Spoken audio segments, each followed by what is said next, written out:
Thanks for coming to class. Good job, everyone.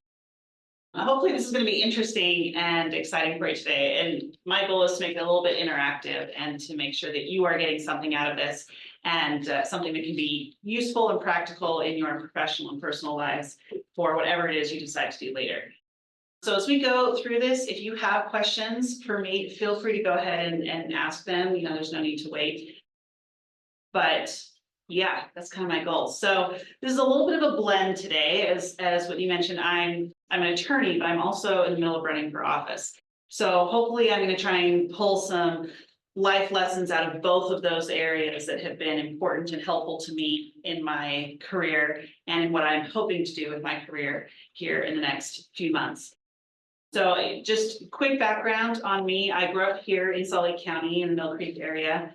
I went to Skyline High School, for any of you who are familiar with Skyline. It was in the glory days of football before their football team tanked. So, you know, that was fun. And then I went to BYU and studied business management, got a job with a healthcare startup in South Jordan and ended up managing sales teams for them, both here in Salt Lake and in Dallas, Texas. And then decided to go back to school. I had a mentor who said to me, look, you need education. The world is going to be run by people who have education and who know how to navigate the things that are coming. And so make sure that that's a priority for you. And his goal was to kind of incentivize you to get one degree further than what you were already planning on. So if you're planning on an associate's, great, go get a bachelor's. If you're planning on a bachelor's, think about a master's, you know, something along those lines. Push yourself a little bit farther than where you think you are today.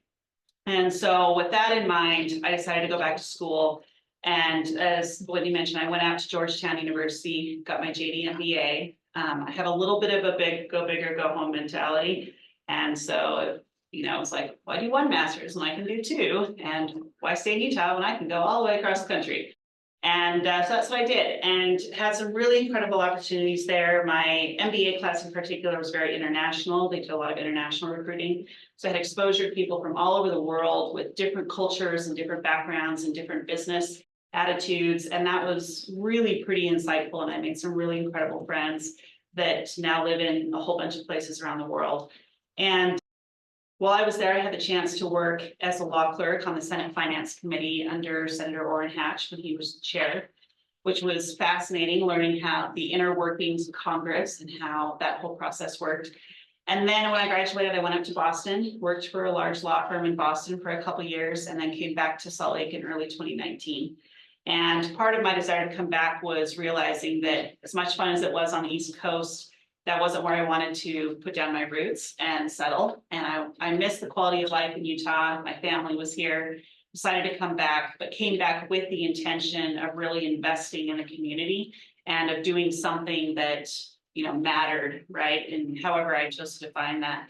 And so since I've been back, I've been looking for ways to do that. And that's partly how I ended up in this role, was looking at, you know, actually looking at that quality of life and thinking, I love Salt Lake County. I love what's going on here. And I didn't want to see it become Boston or DC or San Francisco.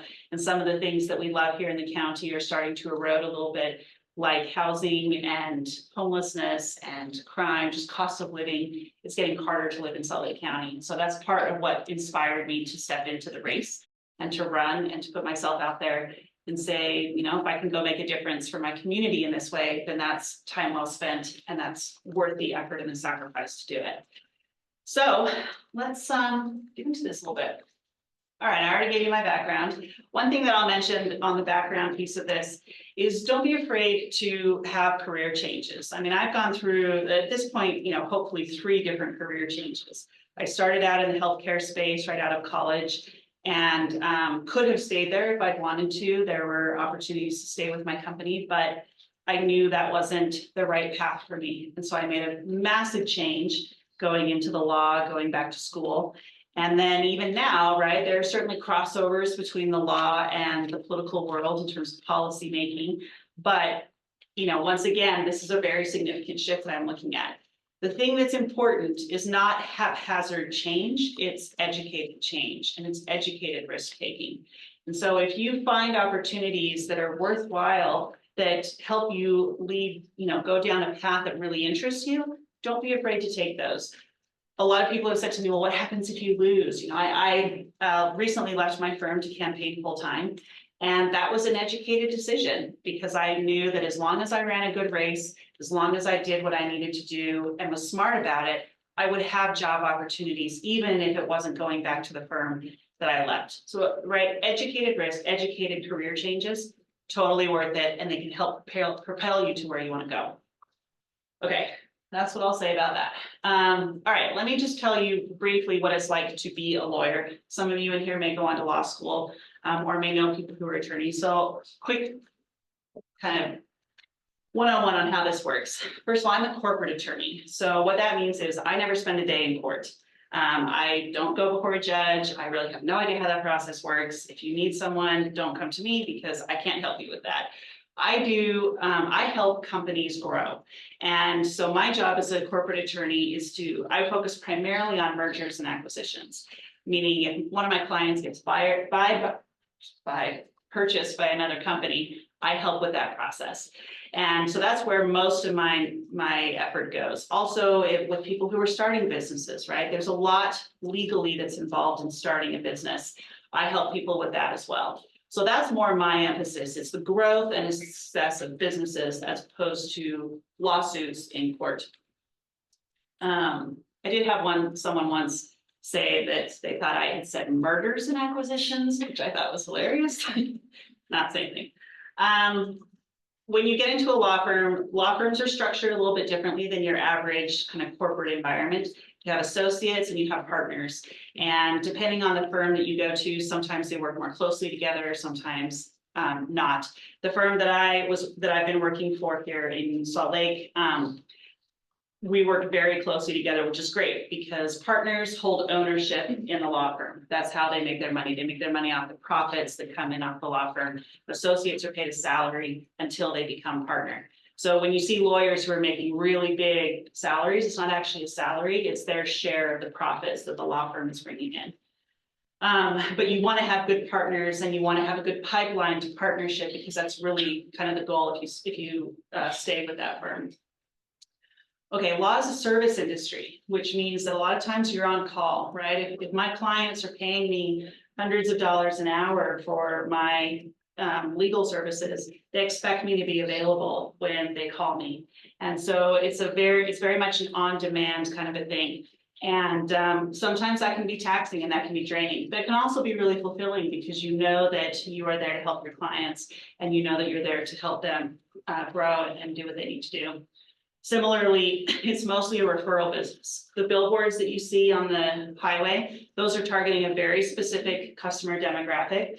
But a lot of the work that I do is you'll never see a commercial from my firm. You'll never see any sort of advertisement. It's all based on referrals and based off of different kinds of networking events where people meet each other. So again, a little bit different model.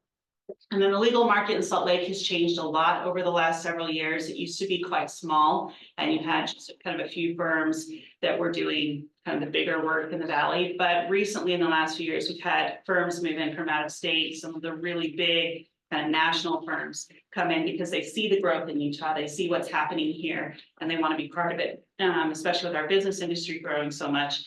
So it's changed the market quite a bit, and salaries have gone up and all sorts of things have changed. There's been a whole fight over associates because of it. Yeah. I'm just like wondering what types of firms have moved in that are like more national based. Mm-hmm. Yeah, so firms specialize in different kinds of things, and you have kind of regional local firms that are very. I'm not explaining this well. Let me start over on this. So we've had some firms, they're like, when you think about a show like Suits. How many of you have seen Suits? Okay, yeah, my job is not at all like that.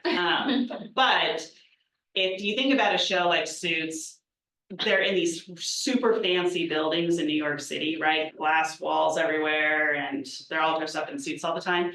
That's a big national firm. And actually, I will say that even though the work they do is not at all accurate, the kind of environment of the law firm that they create in that show looks very accurate. I mean, I recently started watching that show, and I was like, I can't do this. I have PTSD. Like, it's too close to home here. But yeah, that's what it is. And so they look at different markets and see where are the opportunities economically. Most of them are located, New York, DC, California, a lot are in Texas, and now Salt Lake is becoming one of those markets. And so they're starting to move in and pulling associates out of the local firms that have been here for years. Does that answer your question? Yeah, no, very interesting. Yeah. Which is great for an associate because it means you have lots of choices, right? If everyone's fighting over you. And that's something that's been really interesting to me too, is finding jobs and industries where you're in demand, because then you have options, and getting close to people who are decision makers gives you options.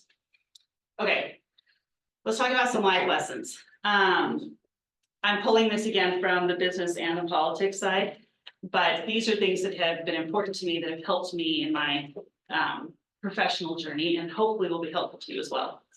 Okay, so first and foremost, networking. I like to say that in law school, you really only learn two things. One, you learn the importance of networking, and two, you learn how to look at an issue from multiple sides. So when it comes to networking, here are the things that I found, because everybody talks about networking and it sounds like the worst thing on the planet. Nobody likes to do it. Going to a networking event sounds like torture, depending on how outgoing you are. But it can actually be super successful if you know what you're doing and you have a plan before you walk in the door. That's hopefully what I'm going to talk about today. First part of that is being intentional. When I was in law school, they had all sorts of networking events all over the place with different law firms in DC. And I would go to these and you just kind of walk around and you get your food and you just sort of like talk to your classmates, and then you go home and you feel like you kind of wasted a couple hours. Well, one day I realized, okay, let's see if I can make this more worthwhile. So I started looking at partners at the firm where we were going to have these events and seeing, okay, that person looks really interesting. I could talk to them. That person looks interesting. And then when I would go to these events, I'd find the people I was looking for. I would talk to them. And then it didn't matter if I didn't talk to anybody else. If I did, great, that was an extra bonus. But I talked to the people I wanted to connect with. And then I could walk away feeling like I had accomplished something. And I was more prepared to talk to them. We had a better conversation because I knew who I was looking for and knew what I was doing. So being intentional is an important part of this. Second piece, finding mentors. I would say you need two different types of mentors. You need people who are far down the path of whatever career you want to pursue, right? So if you're going into the law, go find a partner, a big partner at a law firm who can mentor you. But also find somebody who's a year or two ahead of you, because they can tell you all the things that the partners have forgotten about. Like, when should you take this? When should you take your evidence exam or your evidence class in law school? Does it matter if you're not going to go into litigation? So you want to find people at different stages in whatever professional journey that you want, because they can help you based on where they are in that journey. The closer ones to you give them even more practical advice. The ones farther along can introduce you to people and can bring you to things that you may not have access to on your own. Okay, asking for advice. In the political world especially, there's kind of a common refrain that if you want money, ask for advice, and if you want advice, ask for money. It's true. Ask people for advice. People love to talk about themselves. They love to talk about, yes, I'm seeing heads nod, yes. They love to talk about their own experiences. They love to talk about what they've learned out of life, right? I mean, every single person has a very interesting story of how they got to where they are. Take advantage of that, right? Ask them those questions. Ask them for advice. How do I do this? What things do you recommend that I go to? Are there any classes that I should take that would be particularly helpful for this type of career? Who else should I be talking to in this space? And, people I think generally speaking, people are very eager to help, but they need to be given a way to help. And so if you can make it easy on them, this is what I need. This would be helpful for me. Most of the time, people will bend over backwards to do it. It goes back to that being intentional thing. Okay, also in the political space in particular, have no shame, but don't be weird about it. When I'm fundraising, right, most of what I do as a political candidate is fundraise. I have to ask people for money every single day because I can't get through my race if I don't have money. And as a candidate, there's debate on this. My personal opinion is if you're funding your own race, you're never gonna win because people aren't buying into your message, right? You need people to buy into you. So even if someone gives you $5, that person's A, more likely to vote for you, and B, now they're on your team. But to get to that point, you kind of have to have no shame, right? Like I have to, every morning I have to get up and say, okay, I'm gonna go through every contact in my phone. And some of these people are gonna think it's super weird and kind of awkward that I'm calling and asking them for a donation. But I don't have another choice. I don't have an option. So I have to just make it fun. I have to make it, just call it out for what it is.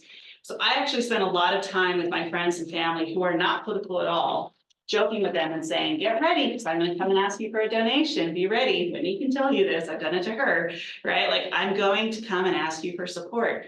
But then when I go and do that, they're ready for it. And then they're happy to say, yes, I want to support you. I want to support you in this.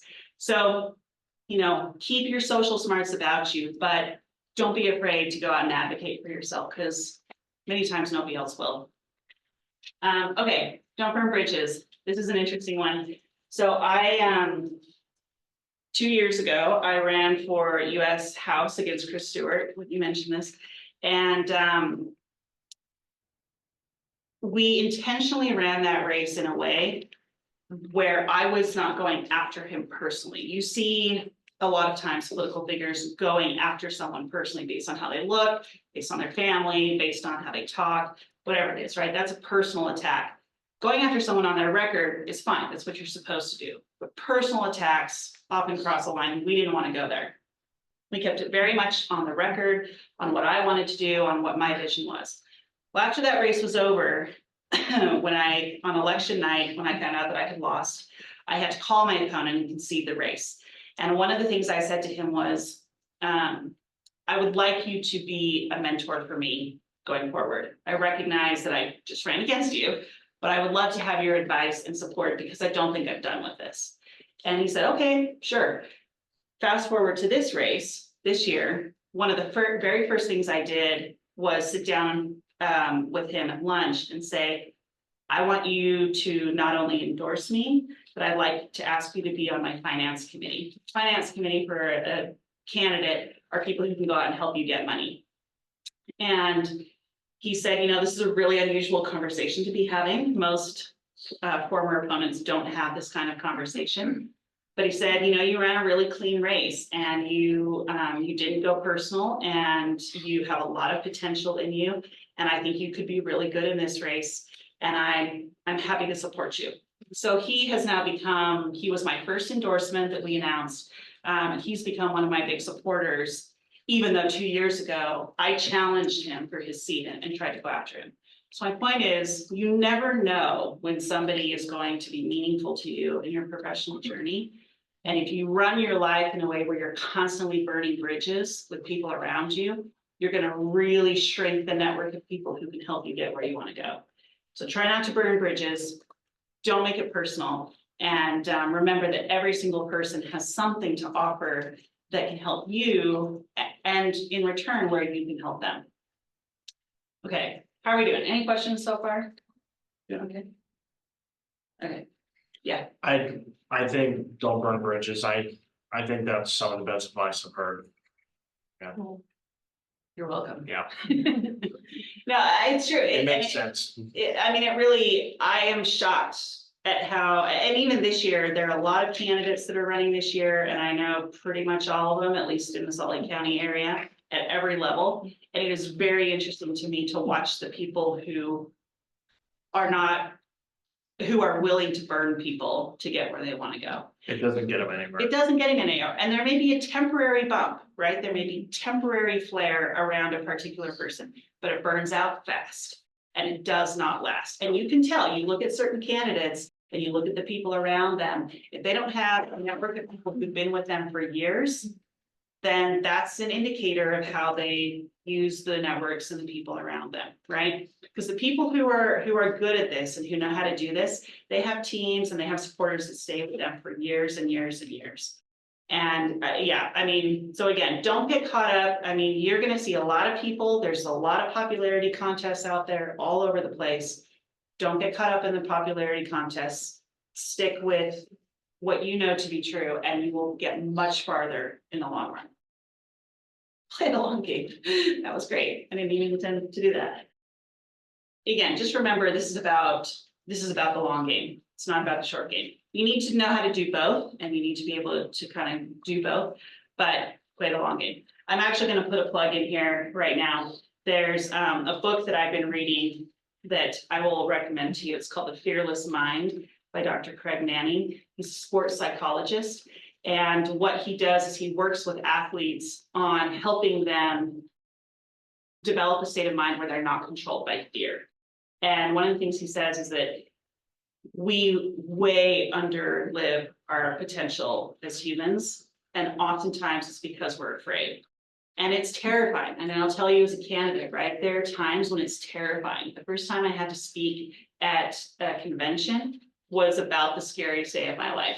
4,000 people standing up there who I knew didn't really like me because I was challenging their guy. And I had to get up there and give a 3-minute speech and try and convince them to support me. And then I walked off the stage, my opponent got up on the stage, made a comment about me, and the whole audience booed. And I had to just walk through that room and say, okay, it's all right. I knew this was probably going to happen. But if you don't have the courage to go after your dreams, then what's the point, right? What's the point? And all you have to do is figure out how to get there. All of your dreams are attainable. You guys, I mean, I don't know you personally, but I know people well enough, and I've seen this through my campaigning to know that every person has unbelievable potential, but we just get in our own way with it. So play the long game, not just from a networking standpoint, but for your own life. Figure out what it is you're passionate about. What are your talents and your skills? What are you really good at? And just go for it. Okay. And then make it fun. When I was in DC and then in Boston for work, again, I had networking hours all the time. And I am not a drinker. And so I would go to these things and I would be like, if I have to drink one more ginger ale, I'm gonna lose it. Like, this is the most boring thing on planet. And one day, for my firm in Boston, we were at this networking event, and it happened to be at a restaurant where they had a full bar, and they were serving drinks from the full bar. If it's a small partial bar, you're kind of limited, but they had a full bar. So I went up to the bartender and I said, look, I don't drink alcohol, but just make me something. Go crazy with it. Just make me whatever you want. And he came back with this like goblet. I mean, it was a goblet, a true goblet of stuff. And it, like juices and like fruit in it. And just, this whole thing, mint leaves and all sorts of stuff. And so I'm just like walking around this networking event with this goblet of something that looks completely different than everybody else's wine glass or beer. And I had all these people come up to me and they were like, what is that? Where did you get that? And I found a whole bunch of other non-drinkers in the group who were like, oh, I want one of those too. So it kind of became my thing. Every time I went to a networking event, I would just go ask the bartender to just make me something. And it created this great conversation piece that I could use with people because it was so different and unique. It gave me a reason to talk to people, and it was a natural icebreaker that I could use when sometimes it can be a little bit hard and a little bit awkward to try and make small talk in settings like that. So find ways to make it fun. Be creative with it. Let your creativity come out and see what happens. Okay, that's kind of the networking component to this. So any questions or thoughts on this before we move on to the next part? You're a quiet group today, but you won't be for long. Okay, so what I want to do now is, like I said, there are 2 lessons in law school. First one is networking, the other one is understanding multiple perspectives. So for this one, I need a willing volunteer. Somebody willing. Okay, all right, tell me your name. My name's Quentin. Quentin, all right. Okay, Quentin, I'm going to give you an issue. Okay. And I want you to argue one side of that issue. It can be Okay, I'll try. yeah, don't worry, I'll pick one that you probably will have some knowledge about. And it doesn't necessarily have to be how you actually feel about it, right? Just make a case for one side of this issue. Okay, I'll give it a shot. Okay, so the issue we're gonna go with, I am a politician, we're gonna make this really interesting. Oh, wait. And we're gonna talk about abortion. Okay. Give me an argument on either side of this. It's a woman's right to decide what to do with the fetus. Okay? Keep going. Um, I'm very much putting you on the spot. You're doing Yeah, great. you are. You're doing great. Why, let me ask you some questions. Why is it a woman's right?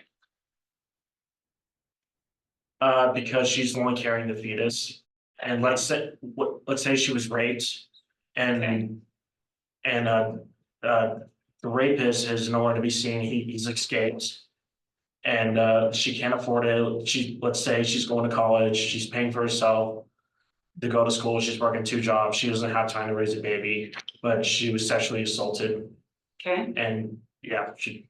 okay, so Doesn't we're have time talking to- about, women's right to choose, we're talking about consequences of something like domestic violence or sexual abuse. We're talking about, long-term consequences of poverty, right? So we're making the case here for right to choose, for abortion rights, right? Mhm. Okay, now Quentin, I Yes. want you to argue the other side of it. Give me the other side of the argument.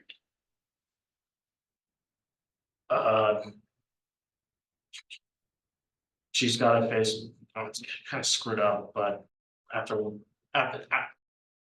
You're doing great, you're doing Yeah. great. And if you need to think about it for a minute, go ahead. And if anything I wants to help do, him, right? You guys can help him. So wait, say that louder. There's plenty of families out there that want a child, so why not carry the child to term and then put Okay. it up for adoption? Okay, adoption is an alternative to abortion. Okay, what else? None of you can come up with another argument to this? For it. Yeah, I would say religious reasons. religious reasons, I okay? noticed that that's one thing that is playing a part in like the whole abortion thing is that there needs to be a separation between the church and the state. And being a Mormon state, it's kind of hard when, people are putting their religious beliefs onto your body and your choices. But that's not what I'm asking you. I'm asking you to argue against Against abortion it. rights. So I would say it would be for a religious reason, like, maybe in the Bible, it says something about how. I'm not sure, I've never seen, but it would probably say something about like how it's not okay to do that, or It's a sin. to it's a end sin, life. yeah, Okay. something like that. Okay, all right. They considered ending somebody else's life. Okay, so on the other side of this, we're talking about looking at the fetus, at the child as a human life. And generally, we are against ending human life. And so if you allow abortion rights, then you are allowing the voluntary manslaughter, in a sense, of an unborn child. Does that sound It's like the other side? Okay. Yeah. All right. Now someone give me a response to that. To that very point, I want someone to give me a response to that. Abortion is a tool. Sorry, did someone raise their hands? Yes, No, you're good. go No, ahead. you can go ahead. I was gonna say it's just a lump of cells, like it's not conscious, like in response to that, it's really just not like alive, like what do you consider a human life, a lump of cells, like at what point does that become a human? See, that's the question, Absolutely. because my response to you is gonna be, at what? is the entirety of the unborn child's life a lump of cells? Some point, at what point is that, that's what we gotta figure out, what I know. do you yourself decide, Maybe like, when does that become a human? Okay, all right, so someone give me a response to that. I was gonna go on that side as well. You can't all choose the same side. Although, wait, let's come back here first, you had to come. I was just gonna say, like abortion is a necessary tool sometimes, especially when the pregnancy is not viable. So, So what does that mean when the pregnancy is not viable? I'm totally forgetting the term right now. Oh, I wish I remembered and I should know it. I think it's called ectopic, Oh, something like that. Ectopic? Ectopic, yeah, so if it's an ectopic pregnancy, like abortion is needed in order to save the mother's life, so that's like pro-life and the choice of saving the mom's life Mhm. if the baby won't survive. Like, Okay, are we gonna take abortion away from the mother as well as her life, because abortion could be illegal eventually, potentially? okay, so here we're talking about risks to the mother that arise from a complicated pregnancy. And so when we're comparing the value, we're looking at saving human life, which is something that was one of the arguments against abortion rights. Now we're talking about, but what if the life of the mother is in trouble? What do you do in that instance, right? Okay, all right, so someone give me an answer to that. Mhm. I mean, I've heard of like stories of doctors saying, hey, your child may not look like they'll survive this pregnancy, but in the end, the child does survive the pregnancy and actually leads a full successful life. Maybe there are a couple complications along the way, but I think in that case, the argument would be maybe your doctor is misinterpreting something because it's medical practice. Not all doctors know the same thing or the same experience. I think maybe some of those cases in argument against that, you want multiple opinions to try and prevent that as much as possible, would be Okay. my viewpoint on that. Interesting, so one doctor's opinion or thought on this may or may not actually be accurate, because we know there are times when that's not the case. So maybe your requirements that you need multiple opinions first. Is that kind of where you're going with that? Yeah, because I know like in the medical field, there's a lot of, it's like very statistical based, like it's based on a lot of statistics and previous cases. But it's not necessarily like it's a guarantee with everything. It's very much a trial and error process sometimes. So I think multiple perspectives can help narrow down the actual, issue that may be happening with that pregnancy. Okay, all right, so let's talk for a second here. We're gonna do this again with a different issue. But I want to, and I chose this in part because the county doesn't have any say over this. So it's an issue that's frankly irrelevant to my campaign right now. So let's talk about it. What do we learn about this discussion? And I'm not talking about what do we learn about abortion. I'm talking about what do we learn about the process that we just went through here in having this discussion. Different people have different views. Different people have different views, okay? It can be a bit uncomfortable, or even just hearing different perspectives, Uh-huh, especially with different beliefs.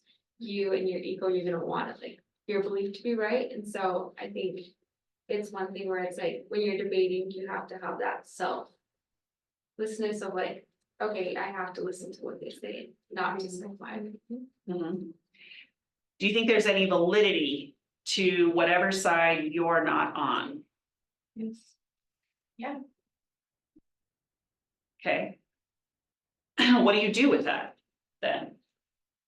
I think it's important to honor other people's perspectives and allow space for people to talk about what their opinions are and what their perspective is, and then to therefore like use critical thinking and the ability to understand if it like holds validity like as a team. Like I think it's important to consistently hear somebody else out and come to solid ground together, Mhm. so. Okay, because if you noticed, what was happening to the discussion the longer we talked about it? Where were we coming out on the issue? Were we over here? Were we over here? Kind of, but where was the discussion going? We've got interests in saving human life, but there are circumstances that need to be accounted for in that. And how do we account for those circumstances as we look at each individual issue? Now, that's a very different approach than the debate that's raging about this in the media today, isn't it? Yeah. I have a question for you. Okay. Too much, but what do you think about that topic? What do I think about that topic? I am running as a Republican, so I am pro-life, but I think it's very important that one of the things that bothers me is that the Republican Party tends to just kind of shove it into this category over here, and it doesn't account for circumstances and times when you need to look at that. So I want to see the Republican Party become more than just pro-birth, if that makes sense, right? If you're going to be pro-life, we need to look at a whole range of the spectrum, looking at this issue where you're talking about poverty, you're talking about, lack of parental support or infrastructure to support the child. You're talking about education and opportunity. You're talking about medical concerns, and the whole pipeline needs to be accounted for that, because just making policy at one moment in time doesn't actually address a lot of the issues that are out there. And, I'm a woman. I do certainly buy into the fact that I have a hard time with, people telling me what I can and can't do. But I also believe in, the child's life is important and we need to account for that. So, yeah. And who acts on behalf of that child when they're not even born yet? Absolutely. And I appreciate that you're trying to like, holistically like bring all of that together. I also just think it's like important for, certain platforms and these certain parties to like stand by what they say about one topic and apply it to another topic as a whole. Like when it comes to gun rights and stuff, it's like, are we pro-life about students in school that are getting shot up by these guns, but we like won't let women have the bodily autonomy to make decisions for themselves, So I think it's really interesting to see that disparity and like, it's just questionable, and I think about it a lot. Yeah. You could also make a similar argument on that when it comes to something like mask mandates, right? If you believe in autonomy and in choosing your own medical path, where do mask mandates fall on that? Yeah, and I mean, I'm someone who believes that we all like, have that responsibility for ourselves, like wearing a mask and then drinking every day on the weekend or eating crappy food. Like a mask isn't gonna really protect you from getting sick if you treat your body like crap. So for me, I don't drink, I don't eat bad food, like I eat organic, I eat local. And I do a lot of things to boost my immunity in that sense. So I choose not to wear a mask because of that. But I know a lot of people who wear masks because they choose to, do the opposite. So it's just interesting. And then on that note, oh crap, I was gonna say something, I totally forgot, but yeah, it's just, the other thing I was gonna say about like, having multiple medical opinions, like, do we, require people who go to buy guns that they go see multiple like, mental health providers to clear them to buy a gun, or can people just go buy a gun if they want to in Utah? Pretty sure they can just go buy one, but I feel like Utah is a place where if people want to get an abortion, eventually I could see this state requiring multiple providers to see a woman in order to determine that that's okay for her to do. So I just think it's a very interesting like imbalance, Yeah. Interesting. Okay, let's do, are we okay on time? We only have 8 minutes. We have 8 minutes. Okay. Want to do one more? Yeah. Now that you're kind of primed and ready, I threw a really hard one at you, right? You gotta go. Yeah. And you were great. You were a great champion. Try. Does anybody, I mean, I have other issues I can bring up. Does anybody have an issue that they'd like to throw out there for debate? Yeah. In light of President Trump's recent comments, immigrants in our community. Immigration. Okay, let's talk about immigration. Let's narrow that down a little bit to something that's a little bit more tangible, because immigration is like a topic that's this big. Let's talk about dreamers status. Okay, so children of people who come to the US and who are already here. But they're not necessarily legal citizens, right? May have been born outside the country or whatever. What do we do with that population? Okay. All right. So tell me your name. Amy. Amy. Okay, Amy, give me an argument on either side of this. For dreamers that are coming here to achieve. They're already their here. dream. They're already here. The question is, do they get to, what do we do with them now that they're here? They're still not technically citizens. They came here illegally, but they came here because their parents brought them here. And so they've grown up here.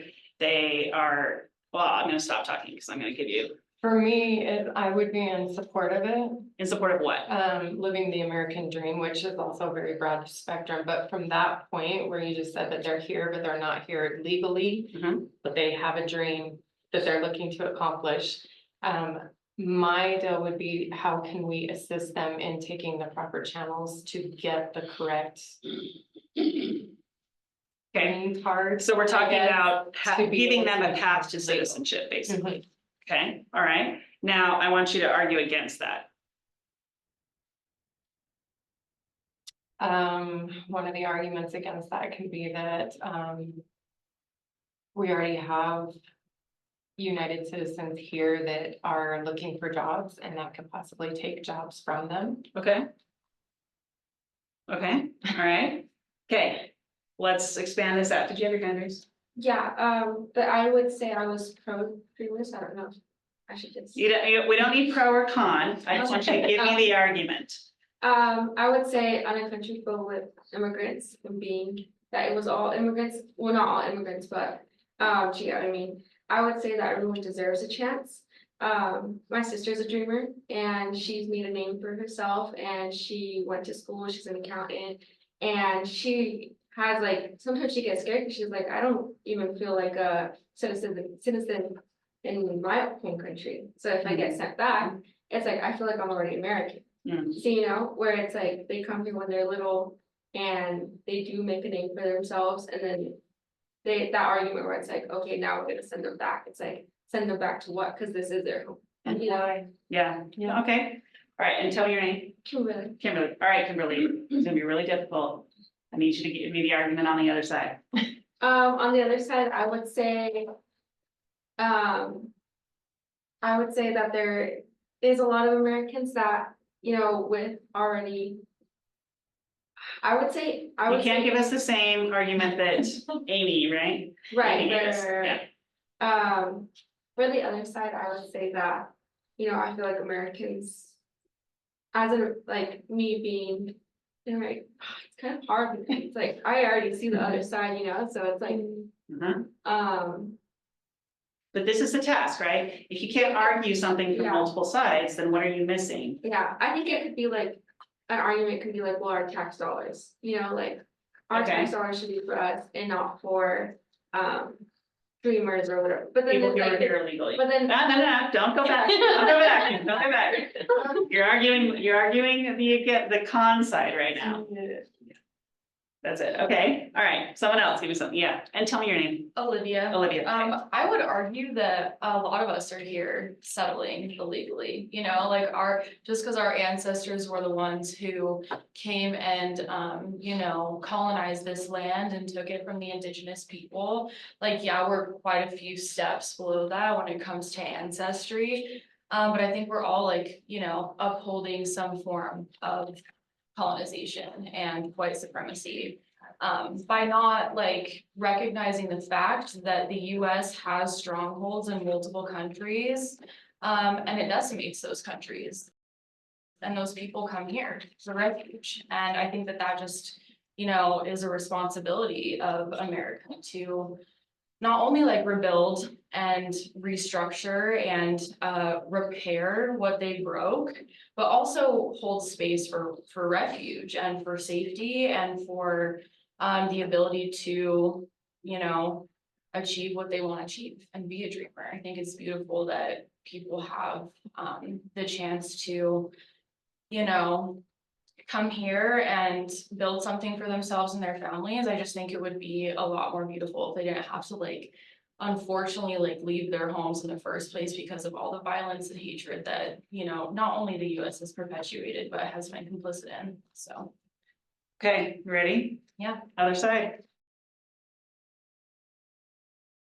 Okay, other side, you And know. you gave us a lot of passion in that answer, so I want a lot of passion on the other side. You know, I will do my best. You gotta match it here, and you've got about like 90 seconds. Okay, I can do it. I think the other side of it would be that, you know, we don't control what our government does and, you know, we should have the ability to,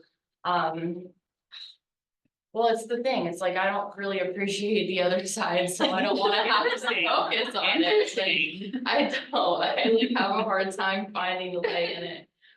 So, you know, and I think that that's okay. I also feel like, you know. So let me put this out there to you as as we close out here. When I was in law school, I was in law school during the 2016 election.